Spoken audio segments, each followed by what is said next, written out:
কিংবদন্তির অজানা গল্প শুনবে বিশ্ববাসী। পৃথিবীতে এমন সাহসী সূর্য সন্তান শতাব্দীতে খুব একটা জন্মায় না। লেফটেন্যান্ট কর্নেল শরীফুল হক ডালিম, বীরুত্তম মেজর ডালিম নামেই যিনি সমধিক পরিচিত, যে নামটি শুনলেই কেঁপে ওঠে বাকশালীদের অন্তর। রূপকথার ডালিম কুমারের চেয়েও যে চরিত্রটি অধিক চর্চিত তিনি মেজর ডালিম।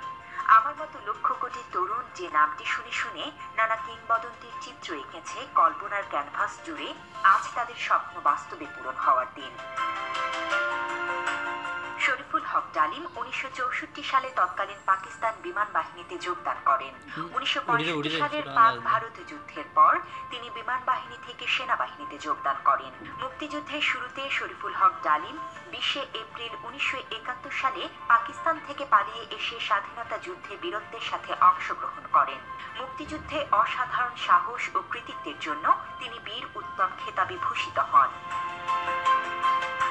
1975 সালের 15 আগস্টে শেখ মুজিবের হত্যাকাণ্ডের পর তাকে সেনাবাহিনীতে পুনর্নিয়োগ করা হয় এবং লেফটেন্যান্ট কর্নেল পদে পদোন্নতি দেওয়া হয়।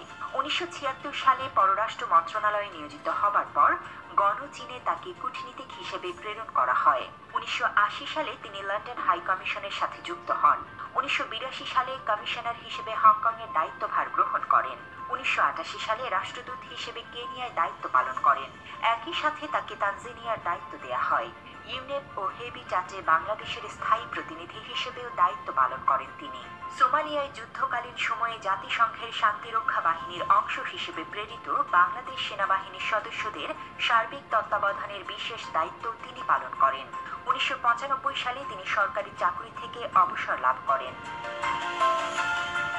বীর উত্তম খেতাবপ্রাপ্ত একজন বীর মুক্তিযোদ্ধার নামটি বাংলাদেশের মানুষের কাছে পরিচিতি পেয়েছে 1975 সালের 15 আগস্টের এক ঐতিহাসিক ঘটনার মধ্য দিয়ে।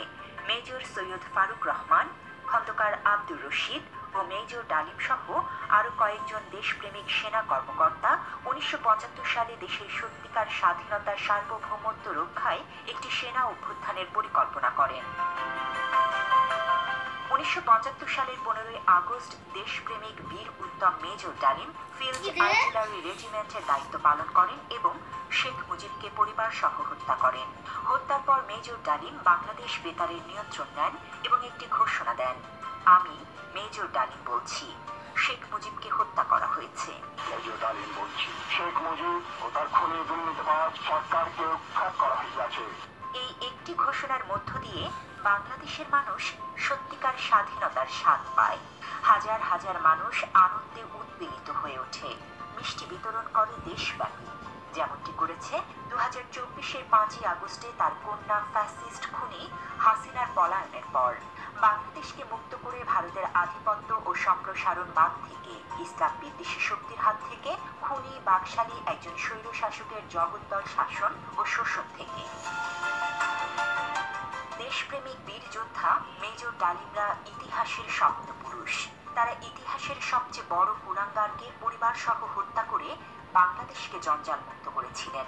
গণ অভ্যুত্থান উত্তর নতুন বাংলাদেশে মেজর ডালিমদের দেশপ্রেমিক হিসেবে স্বীকৃতি সময়ের অপরিহার্য দাবি। মেজর ডালিম কেন ও কোন কারণে মুজিব পরিবারকে হত্যা করেছে তার বর্ণনা রয়েছে তার লেখা যা দেখেছি, যা বুঝেছি, যা করেছি, আমি মেজর ডালিম বলছি, ও কিছু কথা কিছু ব্যথা বলতে। যারা শেখ হাসিনার দুঃশাসন দেখেছেন কিন্তু শেখ মুজিবের দুঃশাসন দেখেননি, তাদের কাছে হয়তো ডালিম অজানা শত্রু। বাবা এবং কন্যা এই জাতিকে যেভাবে ভয়ঙ্কর দুর্বিষহ যন্ত্রণা দিয়েছেন তা হয়তো ইতিহাসের পাতায় সেভাবে কেউ বর্ণনা করেনি। গত 15 বছর মানুষ হাসিনার হাত থেকে বাঁচতে চেয়েছিল, কিন্তু কেউ ডালিম হয়ে উঠতে পারেনি। 75-এ যদি ডালিম ফারুকরা না থাকতো, হয়তো জাতি আজ আরো ভয়ঙ্কর পরিণতি ভোগ করত। গত 15 বছর ধরে বাংলাদেশের 18 কোটি মানুষ একজন ডালিমের অপেক্ষায় ছিল। 24-এ ছাত্র জনতা এক একজন ডালিম হয়ে উঠেছিল বলে আমরা মুক্তি পেয়েছি। বাংলাদেশের সেই সাহসী বীর আজ আমাদের সামনে। আজ সরাসরি তার মুখ থেকে শুনুন 15 আগস্টের সেই কালজয়ী রাতের ঘটনা ও পূর্বাপর।